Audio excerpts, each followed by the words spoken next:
বুঝলে প্রিয়, যে কোনো সম্পর্কে যদি তোমায় ক্ল্যারিফিকেশন দিতে হয় তাহলে বলবো সেখানে তোমার অস্তিত্ব অনিশ্চিত। কারণ আমরা ক্ল্যারিফিকেশন তখনই দিই যখন সামনের মানুষটাকে এটা বিশ্বাস করাতে চাই যে আমরা যেটা করছি তার পিছনে একটা যথার্থ কারণ আছে। কিন্তু তবে কি জানো, যদি প্রতি মুহূর্তে তোমাকে সামনের মানুষটার কাছে নিজেকে প্রমাণ করতে হয় তাহলে আমি বলবো তুমি তার কাছে বড্ড অচেনা। আর কোনো অচেনা মানুষের সাথে কিন্তু আমরা বেশি দিন যে কোনো সম্পর্কে আবদ্ধ থাকতে পারি না, তাই না?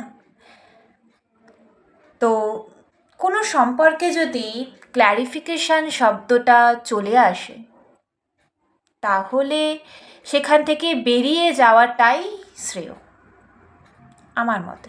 কারণ আস্তে আস্তে কী হবে জানো তো, ক্ল্যারিফিকেশান দিতে দিতে একদিনকে তুমিও হাঁপিয়ে উঠবে আর সামনের মানুষটাও বিরক্ত হয়ে উঠবে, তুমি নিজেকে হারিয়ে ফেলবে।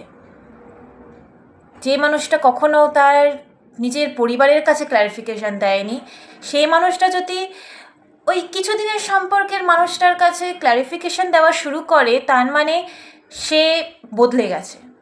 আর কোনো সম্পর্কে যদি নিজেকে বদলে যেতে হয় সামনের মানুষটাকে ধরে রাখার জন্য তাহলে সেই সম্পর্কটা জেনুইন হতে পারে না। আর যাই হোক, বুঝলে কিছু? যদি বুঝে থাকো তাহলে এটা স্ট্যাটাসে পাঠিয়ে দাও।